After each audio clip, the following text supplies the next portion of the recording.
नमस्कार दोस्तों, कैसे आप लोग। उम्मीद करता हूँ कि आप सभी बहुत ही स्वस्थ और सकुशल होंगे। दोस्तों आइए हिंदी एक्सपर्ट गिरी सर चैनल में आप सभी का स्वागत करते हैं। दोस्तों आज व्याकरण शिक्षण की प्रक्रिया में एक ऐसा टॉपिक लेकर के आपके सम्मुख प्रस्तुत हुआ हूँ दोस्तों, जो बहुत ही चिर परिचित है, बहुत ही जाना पहचाना है। संज्ञा के बाद सर्वनाम, सभी जानते हैं संज्ञा के बाद सर्वनाम आता है। सर्वनाम को एक नज़र में आपको पढ़ाने की मैं पूरी कोशिश करूंगा, समझाऊंगा कि परीक्षा की दृष्टि से सर्वनाम कितना महत्वपूर्ण है और परीक्षा में कैसे आते हैं प्रश्न, वो भी समझाने की कोशिश करूंगा दोस्तों। तो शॉर्ट में, इन शॉर्ट आप समझो कि सर्वनाम जो नाम से ही आपको पता लगता होगा। सर्वनाम मीन्स होता है सभी नाम। सर्वनाम मतलब सभी नाम, जितने भी नाम आपको संसार में इस धरती पर मिलते हैं सुनने को जानने को, वो सारे नाम जो वो सब संज्ञा के रूप में है। और उसकी जगह पर उसके स्थान पर कोई भी दूसरा शब्द जब प्रयोग करते हैं तो उसे हम सर्वनाम कहते हैं। ये मोटे मोटे रूप में आप समझ जाओ कि जितने भी नाम हैं, नाम के स्थान पर कोई भी दूसरा शब्द प्रयोग होता है, वह उपयुक्त शब्द प्रयोग होता है, उपयुक्त शब्द मैं बोलूँगा, वह सर्वनाम की संज्ञा लेता है। अब एक मैंने अपनी परिभाषा बताई है बच्चों को अपने शिक्षण में। मैंने 30 साल के शिक्षण अनुभव में ये बताया है शुरू से कि प्रोनाउन है क्या, प्रोनाउन समझेंगे कैसे बच्चे। तो बच्चों वैसे प्रो का मीनिंग क्या होता है, बहुत ही एक्सपर्ट, बहुत ही ब्रांडेड जो होता है उसको प्रो बोलते हैं। लेकिन मैंने यहाँ पे बच्चों को बताने की कोशिश की थी हमेशा, प्रो मीन्स आप अगर समझते हो कि प्रो मतलब इन प्लेस ऑफ, प्रो मतलब in place of, in place of मतलब इन प्लेस ऑफ किसके, noun, in place of noun. आप ऐसे समझो, प्रो मतलब इन प्लेस ऑफ और नाउन, आगे क्या है नाउन।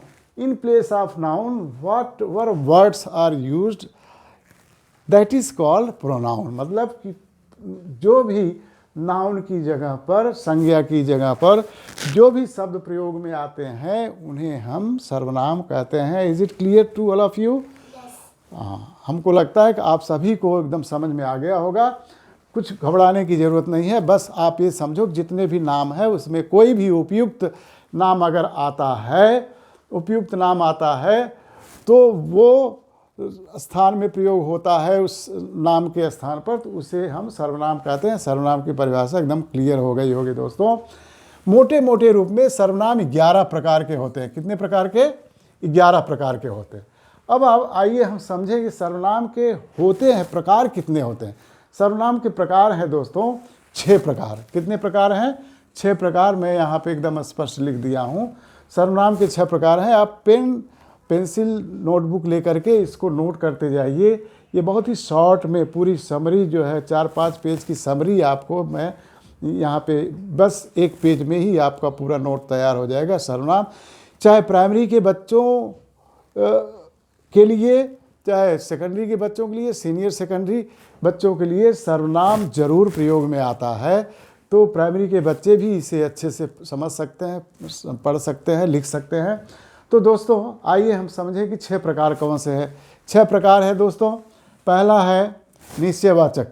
निश्चयवाचक सर्वनाम है। अब निश्चयवाचक सर्वनाम होता क्या है? जिस सर्वनाम में जिस शब्द से निश्चितता का बोध हो, सर्टेनिटी मतलब एकदम निश्चय, एकदम पक्का, एकदम दृढ़, मजबूती से जिसका बोध हो, जिसकी जानकारी हो, उसे हम क्या बोलेंगे? निश्चयवाचक सर्वनाम। निश्चयवाचक सर्वनाम देखो क्या क्या है। यह मेरी पुस्तक है, वह रामू का घर है, ये बच्चे खेल रहे हैं, वे बच्चे शहर जा रहे हैं। तो ये, यह, वह, ये, वे एकदम निश्चितता का बोध करा रहे हैं, जानकारी करा रहे हैं। तो ये जो है सर्वनाम हो जाएगा। यह मेरी पुस्तक है में यह जो है निश्चयवाचक सर्वनाम हो गया दोस्तों। ऐसे ही आप बहुत सारे वाक्य प्रयोग बना सकते हो। और इसके बाद देखो अनिश्चयवाचक सर्वनाम।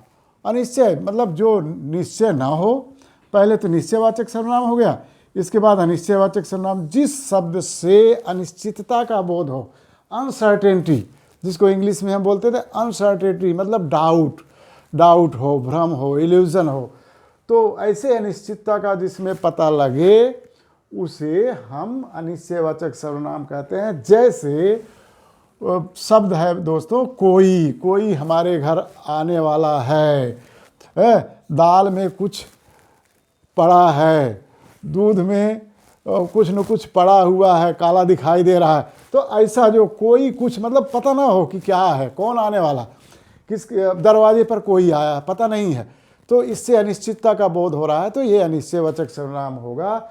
और कुछ, दाल में कुछ काला है, बोलते हैं ना, दाल में कुछ काला है, बहुत ही पुराना प्रचलित वाक्य है। तो कुछ मतलब निश्चित नहीं है कौन सी चीज़ काली है, इसमें क्या है। तो इस तरीके से ये अनिश्चयवाचक सर्वनाम का बोध कराएगा। मैंने एक उदाहरण दिया, कोई यहाँ आने वाला है, हो गया। ऐसे आप बना सकते हो, दाल में कुछ काला, इस तरीके से तमाम सारे शब्द बना सकते हो। और परीक्षा में वाक्य रहेगा, वाक्य में से आपको पहचान के लिखना होगा कि कौन सा वो सर्वनाम। पहले तो आपको अंडरलाइन करना होगा, वही शब्द आपको उत्तर नंबर डाल करके लिखना है, इसके आगे डैश डाल करके कौन सा सर्वनाम है वो लिखना।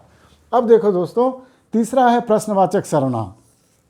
भाई प्रश्नवाचक, जिन किसी शब्द से प्रश्न हम पूछते हैं, क्या, क्यों, कहाँ, कब, कैसे, क्या, क्यों, कहाँ, कब, कैसे, क्यों, कहाँ, कब, कैसे, अगर हम बोलते हैं किसी भी प्रश्न से, तो किसी भी वाक्य के पहले लगा करके, बीच में लगा करके, तो उसे हम जो है प्रश्नवाचक सर्वनाम बोलते हैं। और प्रश्न पूछने की जानकारी जिसमें हो, प्रश्न पूछने की जानकारी जिसमें हो, वो शब्द जो है प्रश्नवाचक सर्वनाम के रूप में प्रयोग होता है। जैसे क्या, क्यों, कहाँ, कब, कैसे, कितने।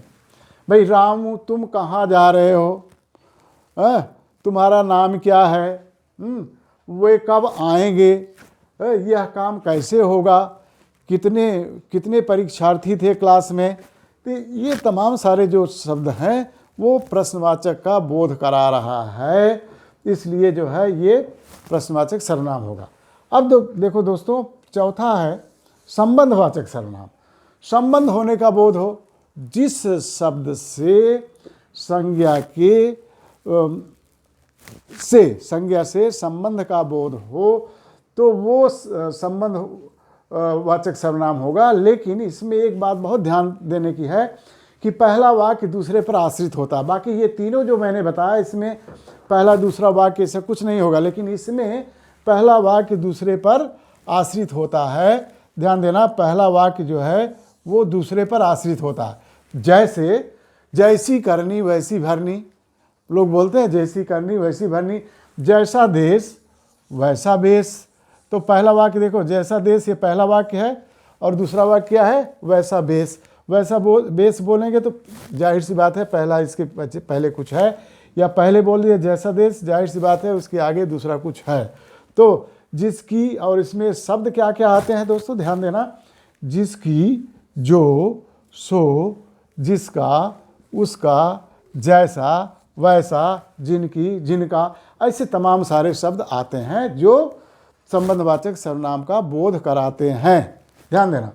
अब है दोस्तों पांचवा निजवाचक सर्वनाम। क्या है, निजवाचक। स्वयं के द्वारा, अगर हम कोई काम स्वयं के द्वारा करते हैं, स्वयं के द्वारा, खुद करते हैं, सेल्फ जिसको बोलते हैं, स्वयं के द्वारा कोई काम हम करते हैं, तो उसे हम निजवाचक सर्वनाम बोलते हैं। इसमें कौन कौन से शब्द आएंगे, ध्यान देना पहचानने के लिए, अपने आप, स्वयं या खुद।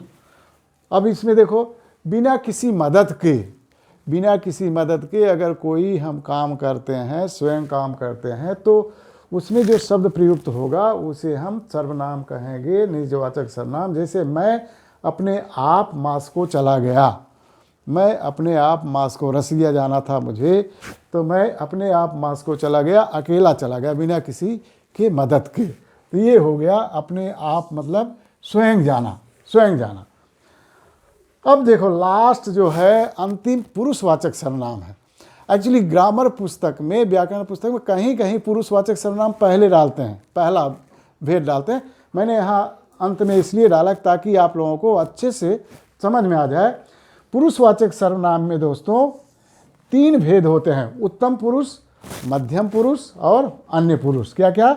उत्तम पुरुष, मध्यम पुरुष और अन्य पुरुष। बहुत ही सरल है, बहुत सरल है, कुछ घबराने का नहीं है। देख लो, जो बात करने वाला होता है वो क्या है?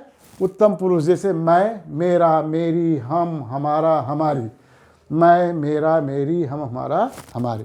तो जो बात करने वाला वो ऐसे बोलेगा ना, मैं, हम, हमारा, हमारी, ऐसे बोलेगा, मेरी, मेरा। लेकिन जो बात करने वाला है वो उत्तम पुरुष हो गया। जो सुनने वाला है, सुनने वाले को मध्यम पुरुष बोलेंगे। मध्यम पुरुष सुनने वाला हो गया। देख लो, बात करने वाला उत्तम पुरुष, सुनने वाला जो है वो क्या हो गया? मध्यम पुरुष।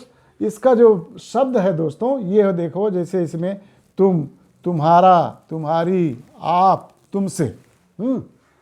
तुम, तुम्हारा, तुम्हारी, आप और तुमसे हो गया। अंतिम है दोस्तों अन्य पुरुष। अन्य पुरुष मतलब थर्ड पर्सन। अन्य पुरुष मतलब थर्ड पर्सन। इंग्लिश में इसको बोलते हैं फर्स्ट पर्सन, सेकंड पर्सन और थर्ड पर्सन। थर्ड पर्सन जो वहाँ नहीं है, 2 बात करने वाले होते हैं, एक बात कर रहा है, दूसरा सुनने वाला है। तो जो वहाँ पे नहीं है, जिसके विषय में बात की जाती है, जिसके विषय में बात की जाती है दोस्तों, उसको क्या बोलते हैं? Third person. थर्ड पर्सन में यहाँ देख लो, थर्ड पर्सन में यह, वह, ये, वे, राम, मोहन, श्याम, ऐसे बोलेंगे ना भाई। वह इंसान बहुत ही अच्छा है, और ये वे, राम, मोहन, राम मोहन बोलते हैं। राम बहुत ही अच्छा लड़का है, मोहन बहुत ही खूबसूरत लड़का है, श्याम मुंबई जाने वाला, ऐसे बोलते हैं। तीसरे के विषय में जब बात करते हैं तो वो अन्य पुरुष हो गया दोस्तों। इस तरीके से सर्वनाम की पूरी कहानी आपके सम्मुख में प्रस्तुत कर दिया। एक बार फिर से ध्यान से सुनना। 6 प्रकार इसके होते हैं: निश्चयवाचक, अनिश्चयवाचक, प्रश्नवाचक, संबंधवाचक, निजवाचक और पुरुषवाचक। और ये दोस्तों, इसको आप अच्छे से नोट कर लेना। वीडियो इसको बहुत ही ध्यान से सुनना दोस्तों। आज जो सर्वनाम की प्रक्रिया, सर्वनाम के शिक्षण की प्रक्रिया हुई, ये समाप्त हो गई। मैं उम्मीद करता हूँ कि आप सभी को बहुत ही पसंद आया होगा दोस्तों। पसंद आया तो ध्यान देना, पसंद आया तो कहीं न कहीं कुछ न कुछ प्रश्न जरूर होंगे। अगर कुछ प्रश्न होता है तो कमेंट बॉक्स में ज़रूर लिखना, ताकि मैं समझ सकूं कि आपको कौन सा पार्ट इसमें समझ में नहीं आया और मैं उसका जवाब दे सकूं। दोस्तों, मेरे साथ वीडियो में बने रहने के लिए बहुत बहुत शुक्रिया दोस्तों। अपने दोस्तों के बीच में, रिश्तेदारों के बीच में इसको शेयर ज़रूर करना। शेयर करेंगे तो क्या होगा कि आपके जैसे ही इच्छुक जो हैं, प्राइमरी से लेकर के सेकेंडरी तक, सीनियर सेकेंडरी तक के जो भी आपके मित्र हैं, रिश्तेदार हैं, उनको सबको शेयर करना, ताकि उनको भी सर्वनाम की अच्छी जानकारी मिल सके। दोस्तों, एक बार फिर से आपका बहुत बहुत शुक्रिया है दोस्तों। सब्सक्राइब जरूर करना। सब्सक्राइब करेंगे तो चैनल पहले वाले जितने ग्रामर पढ़ा चुके हैं हम, वो आपको जानकारी मिल जाएगी, नोटिस मिलता रहेगा, और बाद में जो हम पढ़ाने वाले हैं उसकी भी नोटिफिकेशन आपको मिलेगी। धन्यवाद।